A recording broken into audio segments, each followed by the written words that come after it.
Yo guys, what is up? It's your boy TRUEDBZ back with another video, and today we are continuing the celebration week of 2021. And today we'll be going over the top 5 games I've ever played on the channel. So this includes fighting games, single player games, you name it. And so we have actually only one honorable mention on this list, surprisingly. And so yeah, we're just gonna jump right into it because I have a lot of games to talk about. So let's get on with the only honorable mention. So let's get it. Alright, so let's get this started. So let's get into the first and only honorable mention on the list. So honorable mention goes to Melty Blood Type Lumina. So Melty Blood Type Lumina is a 1v1 fighting game.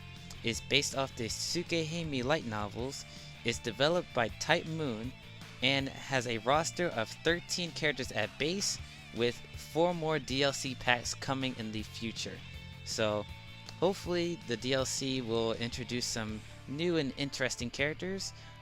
Look on my channel for those characters, because actually there has been a reveal trailer for another character that's coming out relatively soon. So look on the channel for that. But enough of that. So Melty Blood has been honestly really fun to learn. It's really easy to pick up. I've noticed with its combo system, reverse beat, it's such a good mechanic for new players because it doesn't feel limiting. You know, pretty much anything you can think of you can do in this game. So it's really easy to pick up. Its music is really top tier, like some of the best musics I've heard for a fighting game just in general. And its color customization with the characters, though it is very limited in what you can do, the fact that they even give you the resources to do it just brings it up a couple of points. Now I am going to be talking about some of its cons as well, so let's get into that too. So one of the cons I noticed is that combos aren't really satisfying in that game. I noticed that Melty Blood Type Lumina really feels good when you're using the tech of the characters rather than the combos. Like I said, since everybody has reverse beat, pretty much everything that you can imagine for combos works in that game. But there is a caveat. So if you press 2 buttons at the same time, well, 2 buttons in succession, so let's say for example you go A, B, C, C, that second C will turn into an auto combo hit, which leads into a launcher. Now you might be thinking, you know, that's an easy way to start combos, and you're right. But it does feel a little bit limiting when you're only using normals for easy confirms, which is why you have to really like use your special moves to make up for the damage and stuff and setups and stuff, which is fine. But you know, some of the hit direction in the game is really lacking. The sound effects for hitting people don't really feel like you're hitting people. The visual effects don't really impress me either. And also just the fact that, you know, combos most of the time are automated just makes it feel how you say, I mean, it's supposed to be easy, but it doesn't feel like there's anything above the base level that you need to know, which is why Melty Blood really shines in the character tech like Oki and neutral and mix-ups. That's where the game really shines, you know, with its multiple aerial directions you can use and its ground speed being really fast. So you can do some crazy stuff with these characters, but when it comes to hitting the characters, that's where the game kind of falls flat for me. But I mean, it's still easy to pick up, so it's not that big of a deal. Like I said before, the movement feels stiff at times, especially on the ground. It's very, how you say, you move fast, but I feel like there's like ending lag when you're stopping from a dash, which it might be the case. I'm not 100% sure, but it feels like there's ending lag when you're running, and it doesn't really feel that well when trying to dash block, which it's a very important mechanic to know in fighting games. So it's when movement it feels stiff, it's gonna be really hard to play just in general. And the last thing I want to talk about is shield. So shield is a very controversial mechanic in Melty Blood. I feel like majority of the fan base doesn't really like shield in this game, and I actually kind of agree. I feel like shield is fair to a certain extent. um, I just don't like how it just forces RPS situations for basically no risk at all, or at least that's how it feels like. So my main issue is two things really: the fact that low shield can counter uh, standing normals, and the fact that if you use shield, you can hold it for as however long as you want. So if your opponent is trying to bait out shield and they just keep holding it, and then you like, you know, let's say you do instant air dash and then you wait and then you press a button.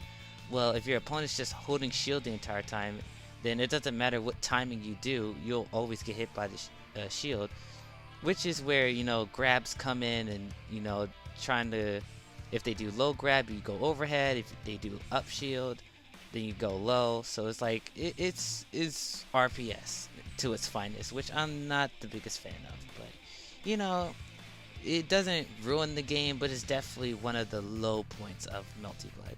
So with that being said, those are my pros and cons in my opinion about the game, which is why it's an honorable mention. The combo system and shield really bring the game down just in general for me, but it's no way like I'm saying it's a bad game. It's definitely a fun and good game. It's just that those two things really kind of drag it down. But, you know, we'll see in the future with new updates and new characters. You know, maybe they'll spice up the combo system and, you know, try to add a little bit more flexibility. And so yeah, that's Melty Blood Type Lumina. Okay, so number 5 goes to BlazBlue Cross Tag Battle. So BlazBlue is a 2v2 fighting game. It's a crossover between BlazBlue, Persona 4, Under Night, and the Ruby series. It's developed by Arc System Works, has 20 characters at base and 20 characters as DLC. So BlazBlue is a really fun and pretty technical game when you get down to it, which is a really big highlight of the game. So I want to talk about some of its pros and cons, and then we'll go for an overview. So its pros: its tutorial is amazing. Probably one of the best tutorials I've seen for a fighting game. It does a really good job explaining its basic mechanics as well as its advanced ones, with the special tag, the duo tag. That's not what they're officially called, but that's what I call it. And their like comeback mechanic with Renaissance Blaze, I think it's called, or something like that. So the tutorial does a really good job at explaining how these things work and how they can be implemented. So that's a good thing. The tag mechanics in general are really fun to explore. Being able to control 2 characters at once is always a blast with the different combinations you can get. Being able to call your assist and then tag in the middle of the assist in order to get your characters out for essentially for free if the assist actually hits your opponent, and as well as the different assists that you can use with each character. So the way assists work in this game is that instead of when you pick your characters, you pick their assist as well. Well, when you pick your characters, you don't pick their assist. All their assists are unlocked from the get-go. So the way you use their assists is that depending on the direction you call them in, they'll do a different assist. So if you do forward plus assist, back plus assist, or down plus assist, they'll do different types of assists. And that basically makes team comp, like building teams, like some like the funnest I've ever made, like in a team game. Like it's pretty much like you can stick any 2 characters together and you'll be able to find something that works really well with them. Even if it's not the best synergy, there's always something you can use. You know, there's something always you can use.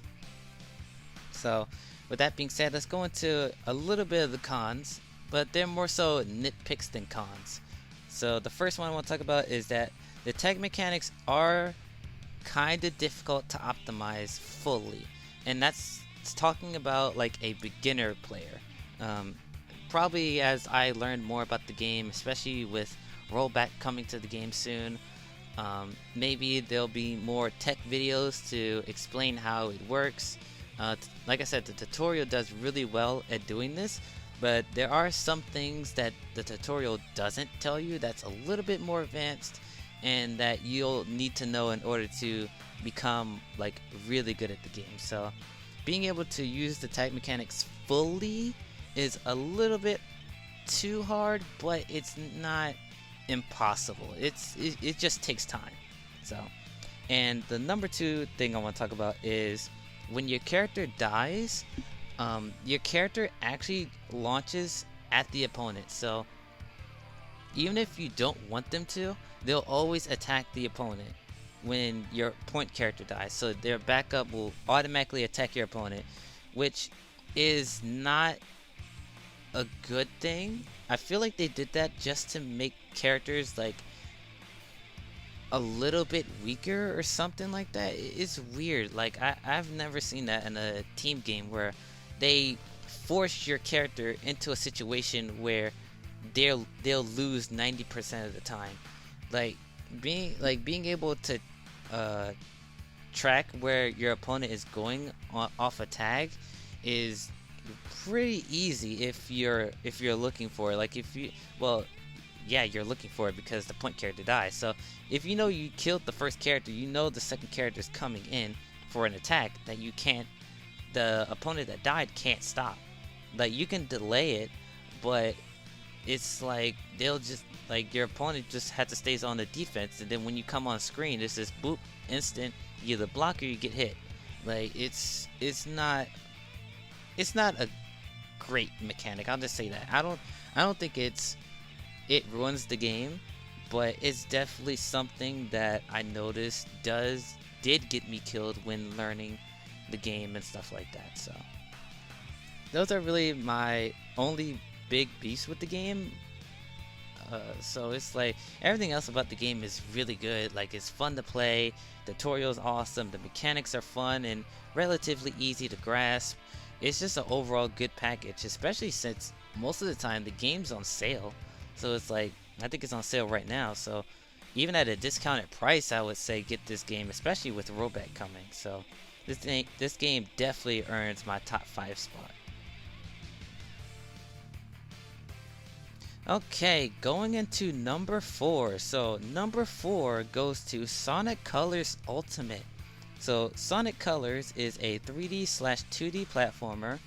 It's a re-release of the original Sonic Colors on the Wii. It was developed by Sega.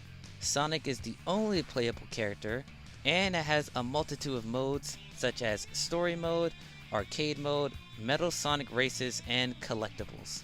So basically, Sonic Colors is a relatively okay Sonic game, probably some of its best, to be honest, even though that mark isn't really grasped by a lot of Sonic games, so I don't know what that says about Sonic and its series, but hey, listen, Sonic Colors is still one of the best no matter what you say. But Sonic Colors Ultimate pretty much is exactly the same as the original game.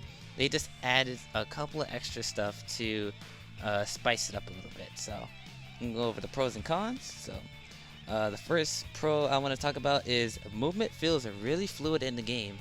I'm pretty sure almost all Sonic games have some sort of movement issue where Sonic or other characters feel too slippery or they feel too stiff and it's really hard to control them. But I think Sonic Colors really did it probably the best. Maybe Unleashed in Generations, since they're, running in the same engine, they all pretty much feel exactly the same. So the movement feels really nice.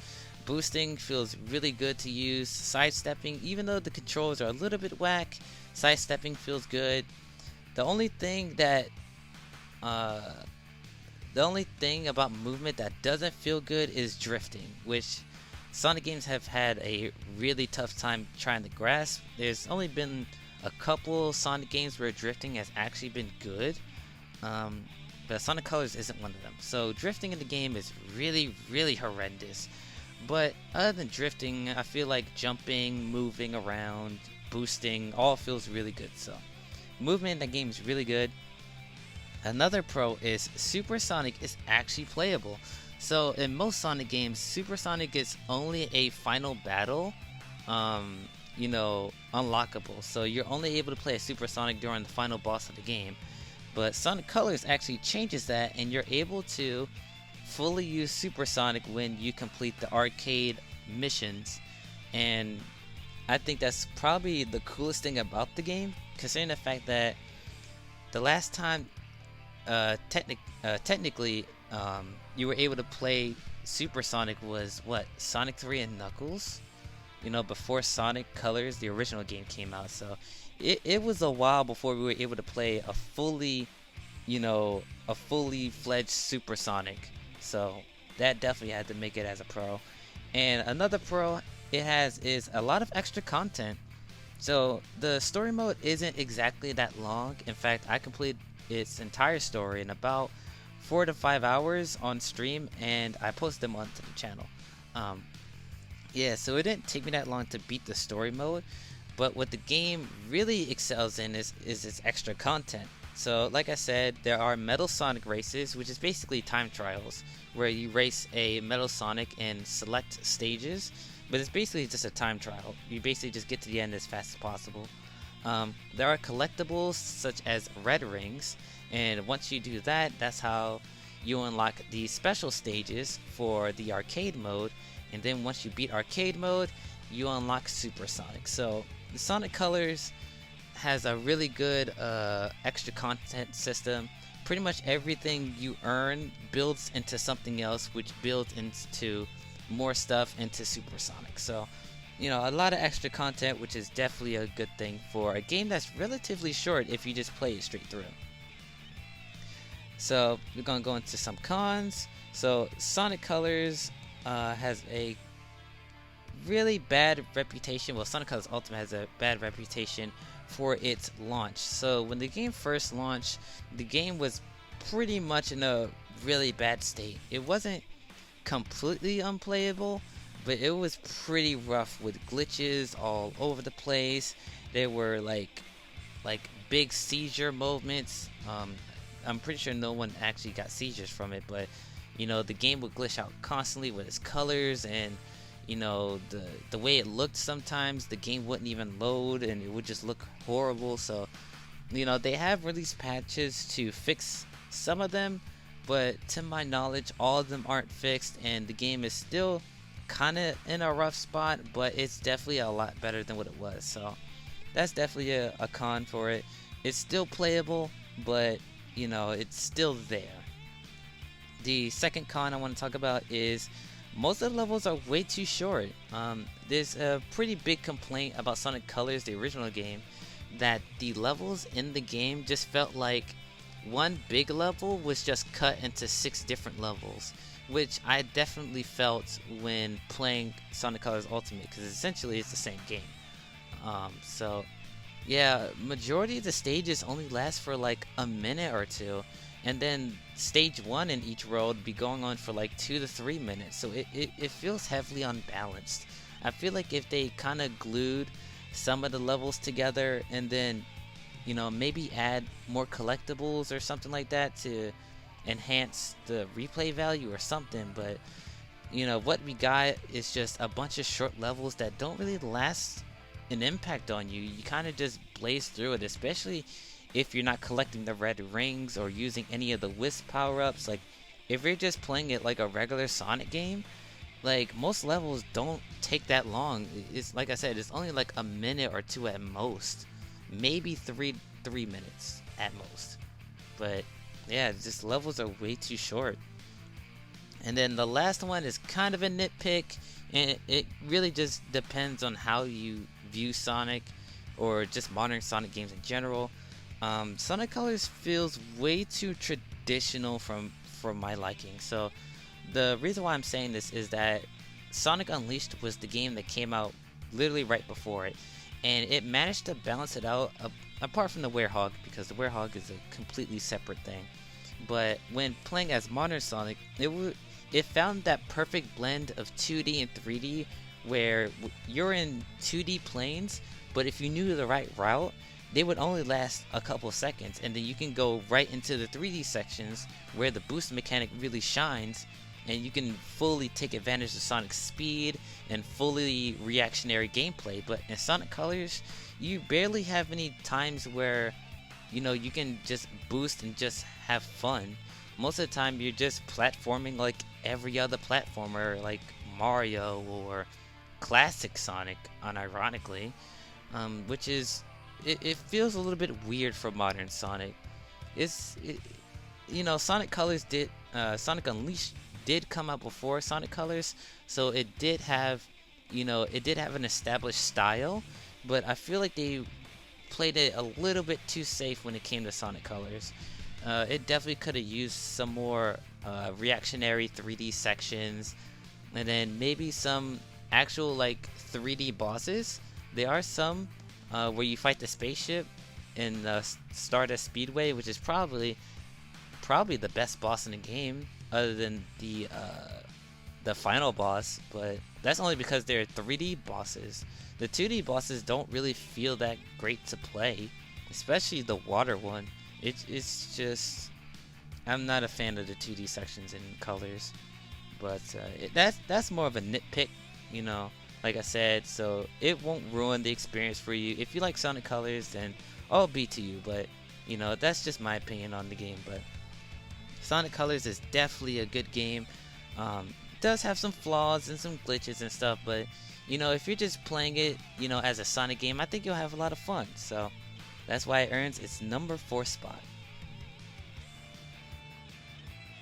Okay, so number 3 goes to Guilty Gear Strive. So Guilty Gear Strive is a 1v1 fighting game. It's the 8th entry in the Guilty Gear franchise. It was developed by Arc System Works, has 6 characters at base, with 6 DLC coming in the future.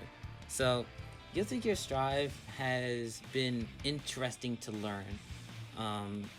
It's been a rocky road, to be completely honest. It was really hard at the beginning. I really wasn't enjoying the game, and then it got better, and then it kind of got a little bit worse, and then it got better again. So it's been an up and down road, when playing and learning Guilty Gear. So talking about some of its pros. So number 1 is the music is godlike. Guilty Gear Strive probably has the best fighting game music I've ever heard.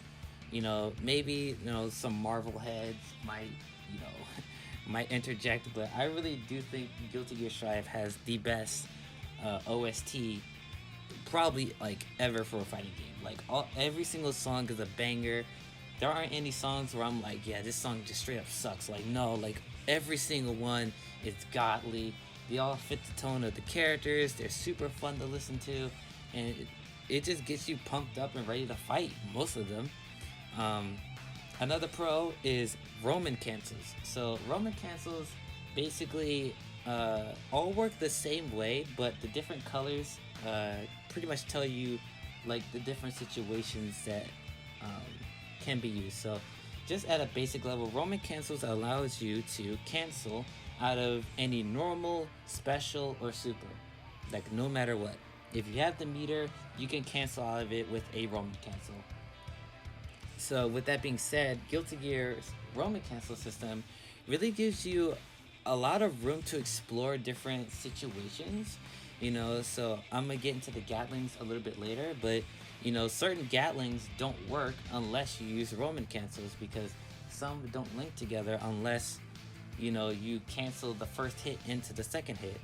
Or maybe if you want to do super into a combo, well, you can do super, Roman cancel it, and then start a combo afterwards. So Roman cancels really lets the game find its uniqueness, when it comes to combos, its tech, its mix-ups. Roman cancels really make or break the game, And number 3 on the list is fantastic rollback netcode. Guilty Gear probably has the best netcode I've ever played in. It's phenomenal. You know, all my inputs go through. You know, if I get outplayed, I can't blame the game. You know, it's completely my fault. It feels good. Even when I lose, I know that I messed up and it's not the game most of the time. It's just having a really good online nowadays really does matter for fighting games. I feel like if your game doesn't have a good online, it's just not gonna succeed in the long run. Especially if it's an IP that no one really knows or understands, and your game still doesn't have a good netcode. Is like your game is just not gonna last longer than like a month at best. It's like Guilty Gear kind of broke that. You know, fighting games can't get good netcode. Like it's really great. I'm really glad Guilty Gear got it. So yeah, Guilty Gear, good netcode. So some of its cons, I don't think Guilty Gear has a good advanced tutorial. The tutorial for a basics, you know, learning how to use punch, learning how to use kick, learning how to jump, learning how to instant air dash, learning how to anti-air, all of those are pretty good tutorials in teaching you, you know, the basics of playing a fighting game and some of its mechanics. Where the tutorial is bad is when talking about specific setups. Like, it'll teach you like certain combos that don't really matter. Like, the combos that it tries to teach you are really bad. It doesn't do a great job explaining Roman cancels that well, or at least the specific types.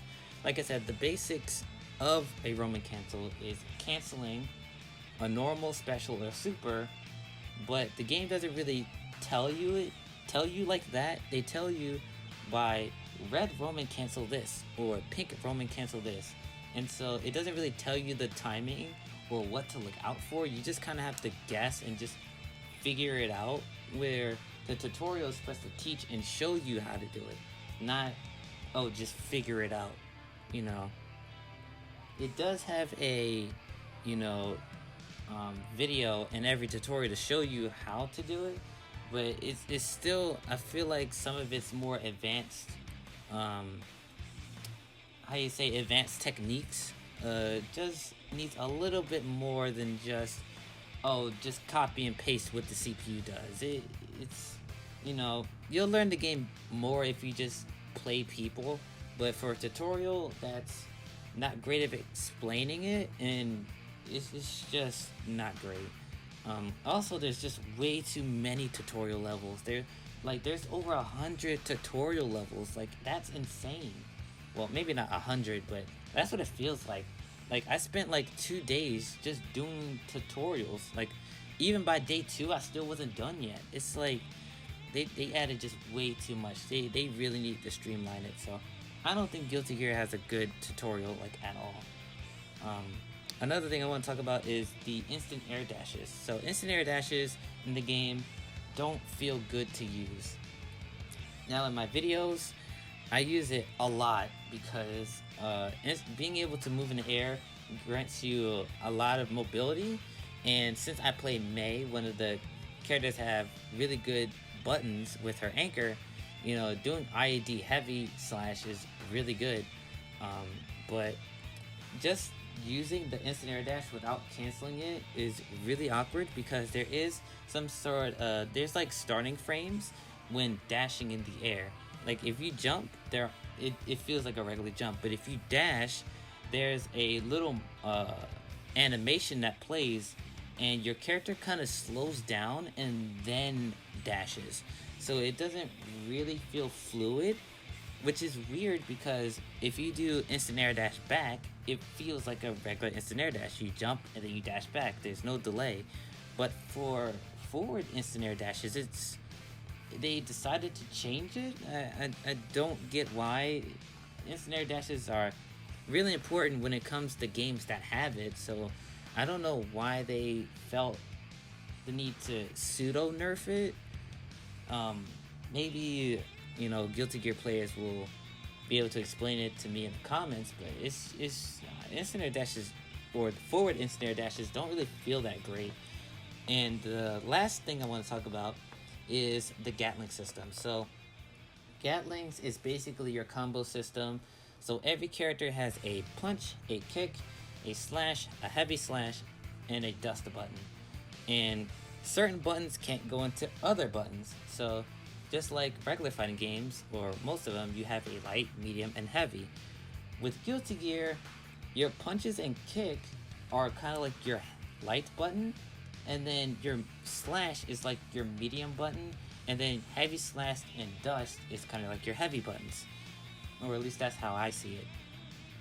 For Mei specifically, pretty much everything combos from her kick and her slash moves. Her heavy slash is really committal and doesn't lead into anything, and her punches is essentially the same thing.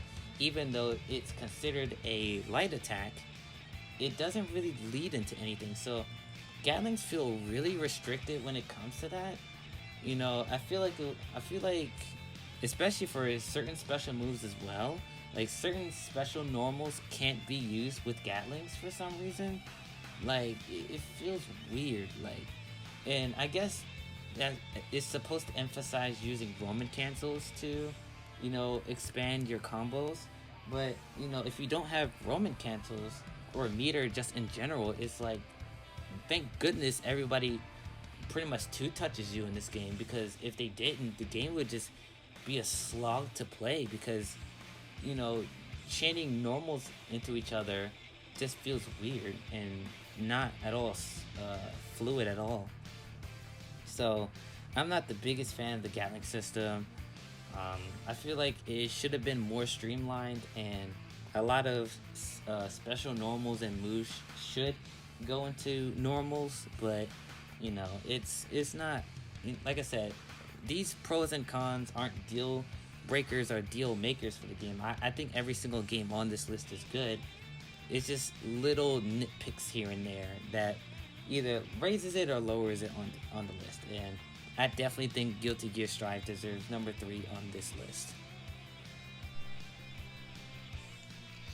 Okay, so number 2, unsurprisingly, or maybe surprisingly, depending on how you look at it, number 2 goes to Dragon Ball FighterZ. So Dragon Ball FighterZ is a 3v3 fighting game with Dragon Ball characters from Dragon Ball Z, Dragon Ball GT, and Dragon Ball Super. Sadly, there's no original Dragon Ball characters, but you know, maybe in the future, maybe we'll get a actual Kid Goku or a Demon King Piccolo. Cross the fingers. It was developed by Arc System Works. It had a roster of 21 at base with 19 characters, with an additional 1 character and 20 because Android 21 recently got revealed as the next character. So 20 DLC characters. So just like with Guilty Gear, I've had a rocky relationship with Dragon Ball for a way longer time, like 3 years almost. Well, I think it's been past 3 years. Yes, I've had a rocky road with this game for 3 years. And the pros and cons pretty much explain it. So the pros I want to talk about is its ease of use to pick up. So Dragon Ball is really easy to play. It's pretty much like Melty Blood, where you know, auto combos really helps out, you know, beginner players.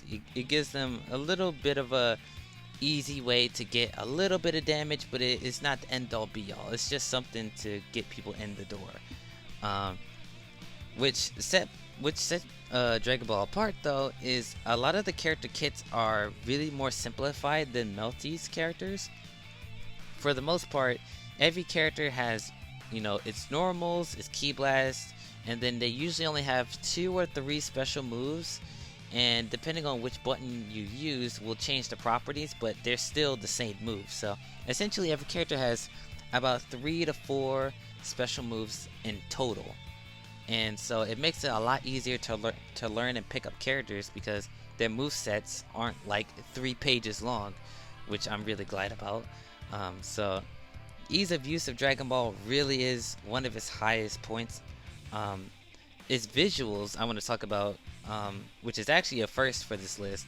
I think Dragon Ball still to this day is the best looking fighting game I've ever played. Like, Melty Blood, Guilty Gear, and Skullgirls all look really good, but I just think Dragon Ball just is just the best by default. It's just really pleasing to the eyes, and seeing all the vibrant colors and the super moves and dramatic finishes. Like, Dragon Ball is no slouch when it comes to its visuals. And the last thing I want to talk about is its tutorial and boot camp. So the regular tutorial in the game is relatively good. It gets you in the door, but it doesn't really show you anything about the game. But that's where the boot camp comes in. So the boot camp was added in season 3, I believe, when Kefla got released. So with the Kefla DLC, they added a boot camp, which is basically the tutorial mode, but like cranked up to like 11.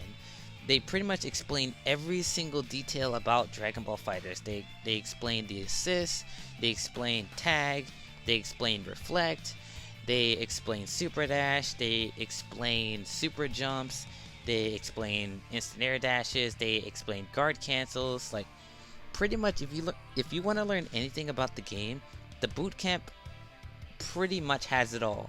You know, if you want to learn about sparking and how it works, the boot camp has it. Like, the boot camp probably is the best tutorial I've seen for a fighting game yet.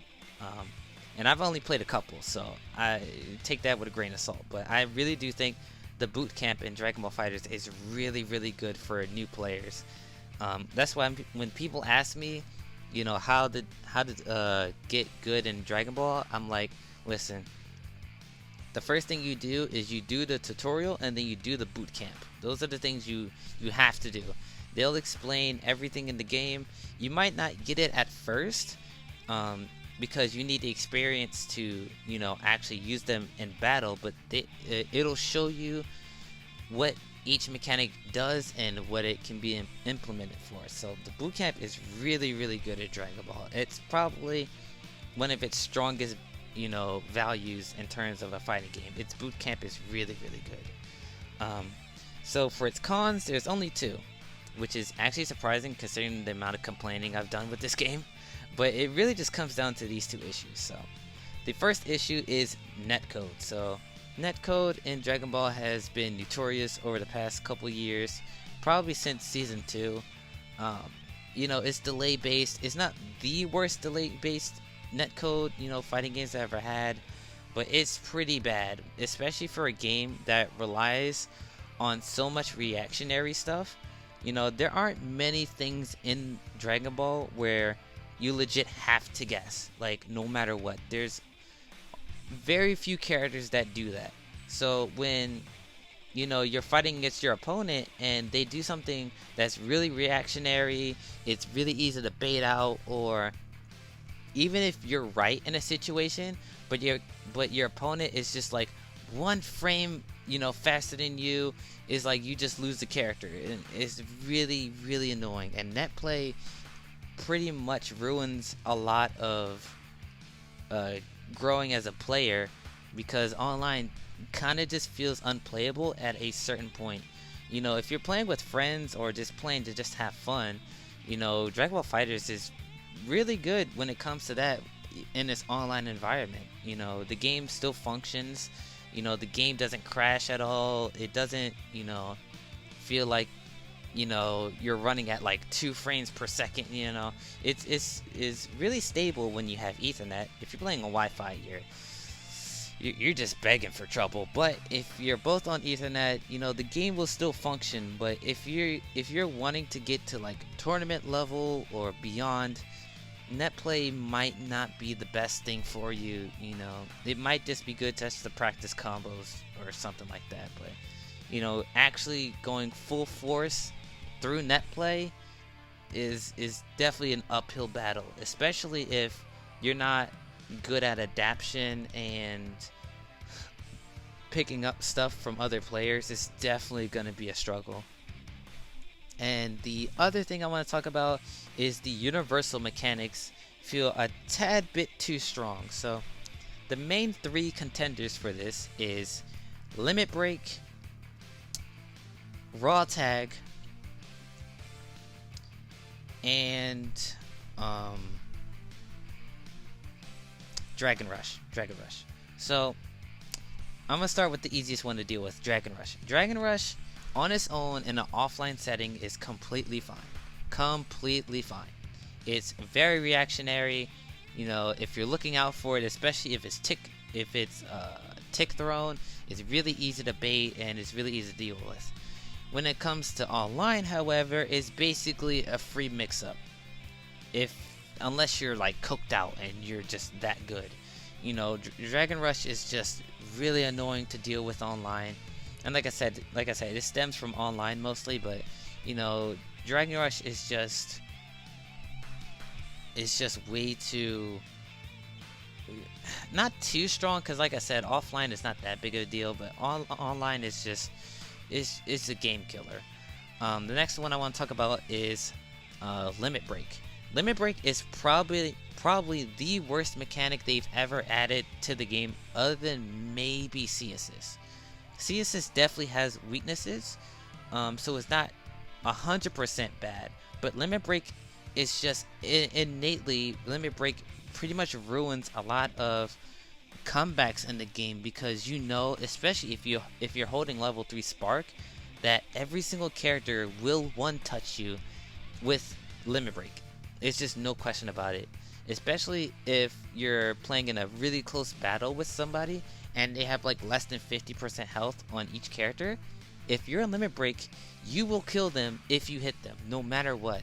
So it feels way too holding your hand. Like Limit Break, if it was up to me, Limit Break would have already been gone, as well as the C Assist. Like those two mechanics would have been gone a long time ago. In fact, I wouldn't even put them in the game if it was up to me. But they're here and they're here to stay. So Limit Break is just not a good mechanic. I'm not a fan of it at all. The last universal mechanic I want to talk about is Raw Tag. So Raw Tag is probably the most scrubbiest thing in the game, and most people don't even realize how good it actually is. So what is Raw Tag? So whenever you switch out a character that's not a DHC, you know, you're raw tagging. The thing about Raw Tag is that Raw Tag is essentially a super dash, because you know they come in flying off screen, and the opponent majority of the time cannot deal with it, because I believe it's 4 frame invul when you Raw Tag, and whenever you Raw Tag, no matter what, you can get a confirm off of it if you hit the opponent.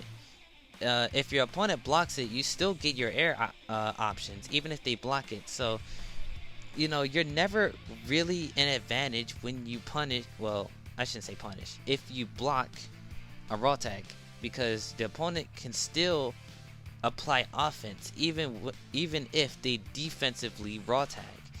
The only way to completely stop Raw Tag is if you completely, and I mean completely, bait it. I haven't seen, you know, any like real setups to beat it completely, you know, with, you know, option select. You know, if they Raw Tag, you punish. If they reflect, you punish. Like, I haven't seen anything like that. Maybe there's stuff that I'm missing, but Raw Tag is legit stupid. It's really, really stupid. The fact that you get air options after it, the fact that you can essentially get a sliding knockdown. Majority of the cast can get a sliding knockdown off Raw Tag now, so Raw Tag needs to be changed. But you know, like I said, Dragon Ball is still a really fun game. Probably the funnest. Well, maybe it is number 2. So it's the second funnest fighting game I ever played. The character diversity is really good, especially in this season. Pretty much majority of characters have a basis that you can learn from, but when you get into their specifics, pretty much every character feels a lot different and have different winning conditions. You know, Blue Goku doesn't play the same as UI Goku, even though they have essentially the same basis of a character.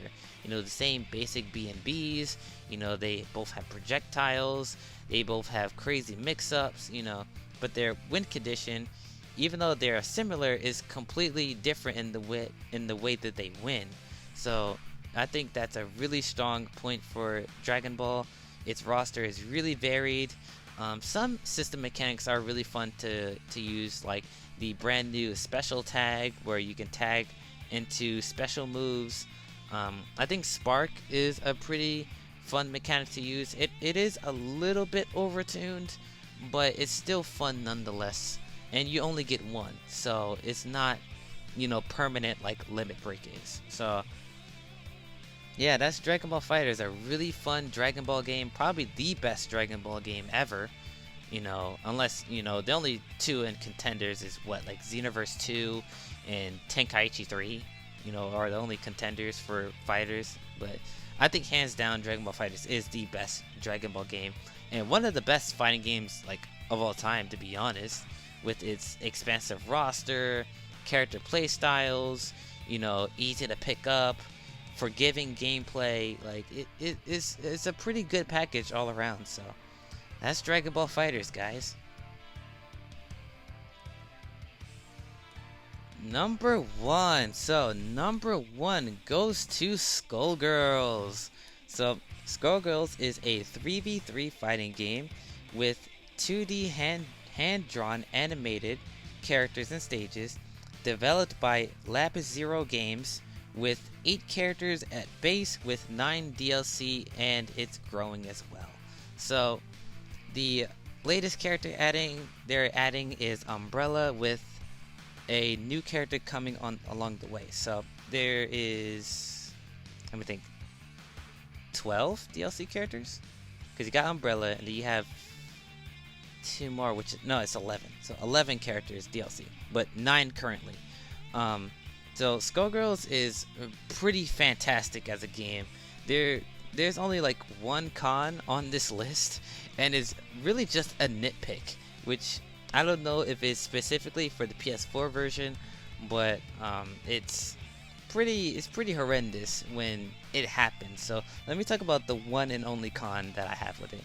The one con is the online lobbies on PS4 is notoriously bad when playing against multiple people.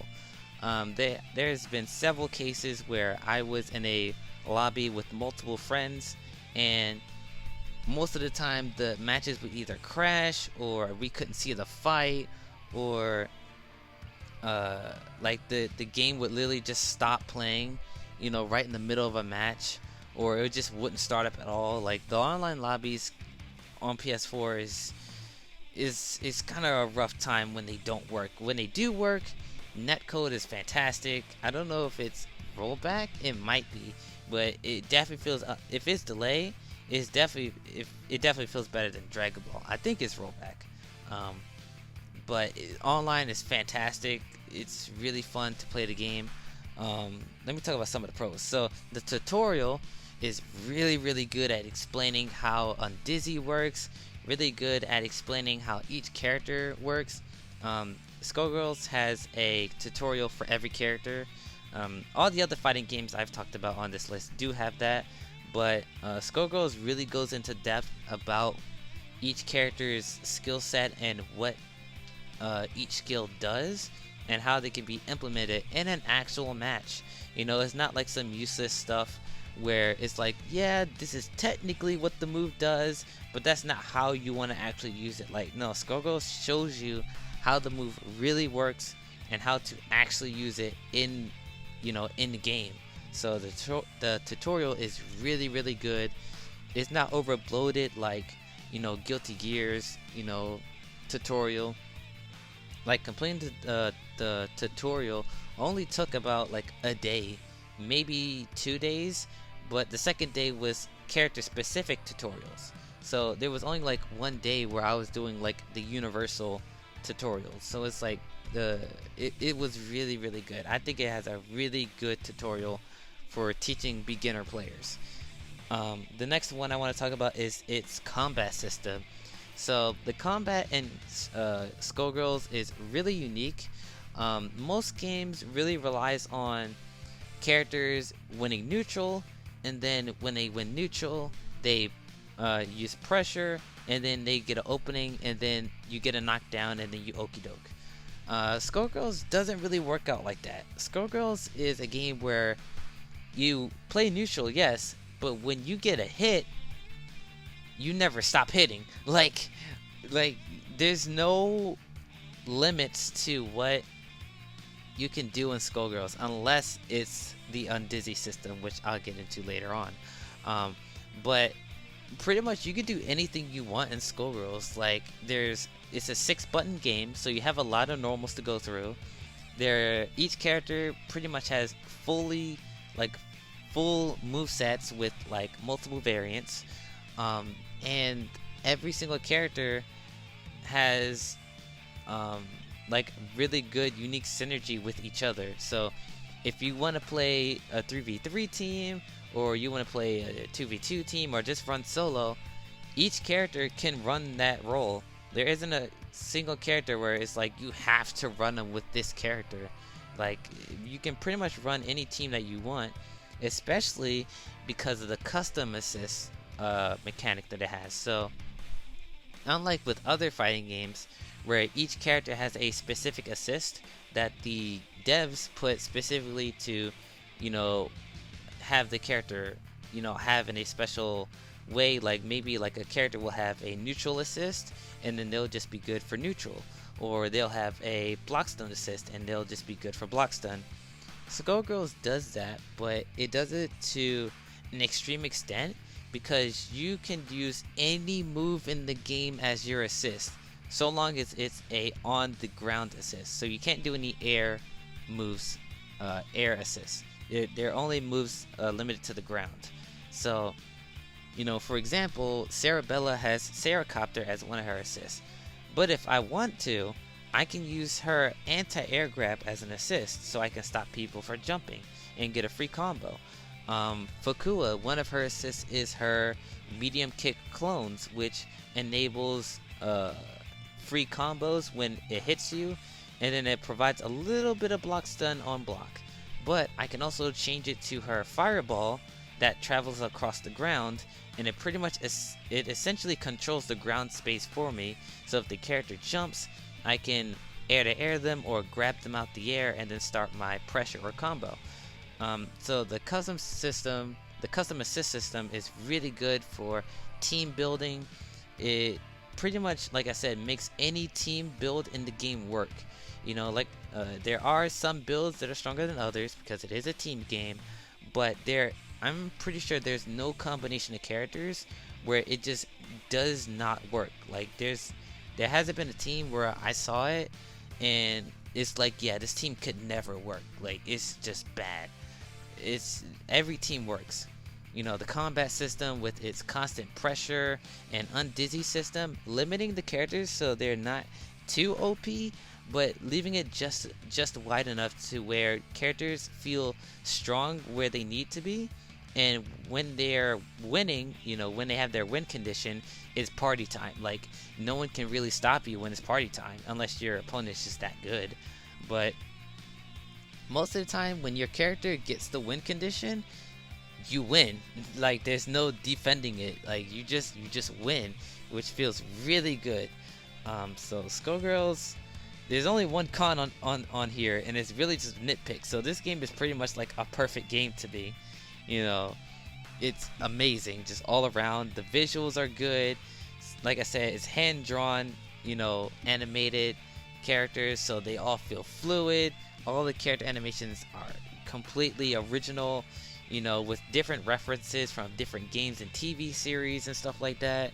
So this game has a lot of personality, as well as an amazing combat system and a fantastic assist system with tutorials. So this game is pretty much perfect in every way other than its lobbies, but that might just be a PlayStation thing. I haven't heard this problem on PC, so if I get this game on PC, it's pretty much like a perfect fighting game for me. Like this game never feels boring. Like you can pretty much do anything that you want in this game. So this game is really, really good. If I had to recommend one fighting game to anybody, I would say play Skullgirls. Like immediately, I would say, over Dragon Ball Fighters, over Melty, Guilty Gear, Guilty Gear Xrd, like any other fighting game, I would say play Skullgirls.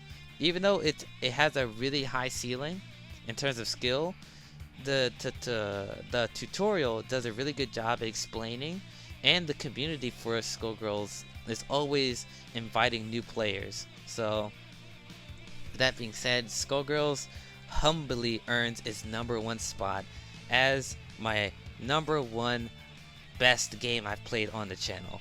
It's probably within my top 5 games overall that I played, which I might do a list like that in the future. But in terms of games I played on the channel, Skullgirls definitely earned its spot.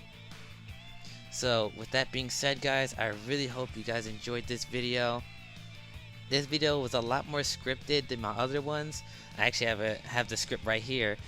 Most of the videos I just did it off the mind, you know, just explaining my opinion. But I feel like for this list in particular, I had to write a script for this because these games are so massive and there's a lot to talk about. But I didn't want to, you know, ramble. You know, I wanted to get straight to the point. You know, what are the pros and cons of each game, and how do I feel about each, you know, pro and con. So this was a lot more streamlined. I really hope you guys enjoyed this. If you enjoyed this format rather than the more opinionated, flexible, you know, of the other videos, please comment down and let me know. If you guys enjoyed this more scripted, you know, focused videos, please let me know. You know, this will help me do more commentary videos in the future, and I really hope that this series does really well. There is one last list that I have to do, and that is top 5 videos of the channel overall. So that one's going to be really fun to record. It's probably going to be scripted just like this one as well, so it's going to be a lot more streamlined, but hopefully my opinion will be able to be more honest and focused than my other videos. So with that being said, guys, if you guys enjoyed, hit that like button, plus press that ring for notifications for more videos in the future. So I will see you guys in the next video, and also next year, because 2022 starts tomorrow. So woo! So I'll see you guys next year. Sayonara.